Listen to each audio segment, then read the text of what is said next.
Vous allez devoir prendre une décision importante dans quelques secondes qui aura une influence sur tout le reste de votre vie. Soit vous allez être distraite et cliquer sur une autre vidéo, soit vous allez regarder la vidéo en entier et appliquer les choses que je vais vous partager. Si vous faites partie de la deuxième catégorie, je peux vous assurer que votre vie va changer parce qu'on va voir ensemble d'où vient la différence entre ne pas réussir à accomplir ses objectifs, ne pas avoir de motivation et subir échec après échec, et accomplir ses objectifs afin de créer un quotidien selon ses propres termes, se sentir heureuse et accomplie. Je m'appelle Julie, je suis indépendante depuis plus de 5 ans et j'accompagne les femmes à créer leur propre activité en devenant assistante digitale. Si le sujet de création d'activité, d'indépendance et de modeler un quotidien selon vos propres termes vous intéresse, vous trouverez dans la description de cette vidéo un lien qui vous donnera accès à une masterclass offerte spécialement tournée pour vous. Allez, c'est parti pour cette vidéo. Tout d'abord, il faut savoir pourquoi vous n'arrivez pas à atteindre vos objectifs. La plupart du temps, je dirais même à 90% du temps, c'est parce que vous n'avez pas assez d'énergie mentale. C'est l'énergie mentale qui vous aidera à passer à l'action, à faire des choses difficiles, à continuer à avancer, même quand vous avez un coup de mou. Parce que oui, atteindre ses objectifs ne vient jamais de la chance, mais la plupart du temps, du travail. Mais alors, comment augmenter votre énergie mentale? Tout d'abord, il faut que vous ayez une vision, des objectifs. Si vous souhaitez lancer une activité parce que tout le monde le fait ou parce que vous avez entendu dire que c'était bien, vous ne tiendrez jamais sur le long terme. Il va vous falloir une réelle vision derrière cette création d'activité. Par exemple, est-ce que vous avez à cœur d'avoir plus de temps dans votre quotidien et donc de passer du temps de qualité avec vos enfants, votre famille et vos amis par exemple? Ou bien est-ce que vous voulez absolument avoir plus d'argent pour ne plus redouter la fin de mois, avoir un sentiment de sécurité financière, pouvoir offrir à vos enfants de belles vacances ou encore payer leurs études? Est-ce que vous voulez avoir une activité professionnelle optimale, c'est-à-dire pouvoir travailler de chez vous ou de n'importe où, pouvoir choisir votre domaine, vos clients et vos missions? Vous devez vraiment faire un point là-dessus et vous devez avoir une certitude très forte en vous. Parce que oui, tout le monde a la motivation au départ. Mais ce qu'il faut comprendre, c'est que la motivation, c'est une émotion. C'est une énergie qui part et qui revient. Et si vous n'avez pas de vision, votre motivation aura de plus en plus de mal à réapparaître avec le temps. Ensuite, pour augmenter votre énergie mentale et après avoir défini votre vision, il faut vous entourer de personnes qui ont quelque chose que vous aimeriez avoir. Par exemple, si vous souhaitez créer votre activité en ligne pour une raison ou pour une autre, essayez de trouver quelqu'un qui a créé une activité à succès. C'est important parce que ça vous permettra de prendre du recul et de voir que finalement, ces personnes qui ont atteint les objectifs que vous voulez vous-même atteindre ne sont pas si spéciales. Elles ne sont pas plus intelligentes que vous, elles n'ont pas eu plus d'argent que vous, elles n'avaient pas un meilleur réseau que vous. Non, en fait, elles ont juste continué à travailler jusqu'à atteindre les objectifs, peu importe le temps que cela leur a pris. Ensuite, pour augmenter votre énergie mentale, il faut que vous puissiez vous créer de bonnes habitudes. Actuellement, est-ce que vous savez quelle est la chose qui vous éloigne le plus de votre succès et de l'atteinte de vos objectifs?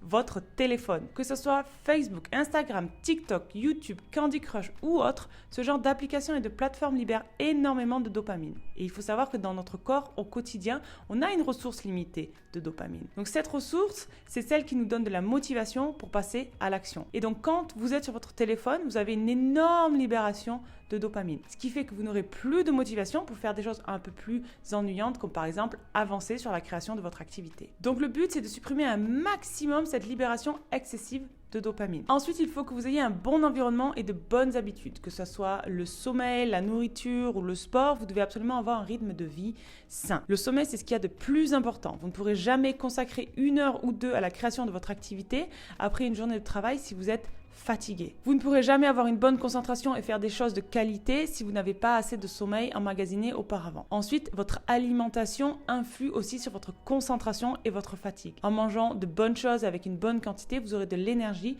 pour toute votre journée. Et enfin, bien sûr, il y a le sport. C'est essentiel. Alors, je ne vous dis pas d'aller à la salle de sport, de courir tous les soirs, mais je vous conseille d'avoir chaque jour une petite activité sportive, physique, qui vous aime. Ça peut être marcher, faire une séance de yoga à la maison ou monter les escaliers de votre immeuble. Bref, je pense que peu importe où vous vivez, vous avez sûrement la possibilité d'avoir 10 minutes d'exercice physique par jour. Et pourquoi c'est important? Parce que là aussi, ça libère des hormones. Et après chaque séance, vous vous sentirez bien et fier de vous. Vous aurez vraiment l'impression de prendre soin de vous, de devenir une meilleure personne. Et ça vous motivera d'autant plus à passer à l'action pour votre activité. Ok, alors maintenant qu'on a vu comment augmenter votre énergie mentale, je vais vous montrer comment vous pouvez l'utiliser de la meilleure façon qui soit. La première façon d'utiliser votre énergie mentale correctement est de prioriser vos tâches. Si vous souhaitez créer votre activité à côté de votre job principal, vous le savez, votre temps est votre ressource la plus précieuse. Chaque heure, chaque minute, même chaque seconde va être importante. Pour cela, vous devez donc prioriser et savoir exactement ce que vous devez faire. Pour commencer, créez-vous des créneaux qui seront consacrés à la création de votre nouvelle activité.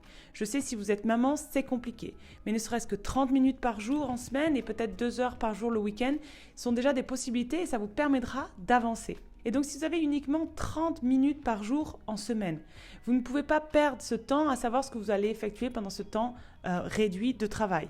Je vous invite donc à prévoir la veille au soir ce que vous allez effectuer le lendemain. En plus de ça, essayez un maximum de vous déconnecter de toute source de distraction quand vous travaillez. Que ce soit le téléphone, la télé, le bruit.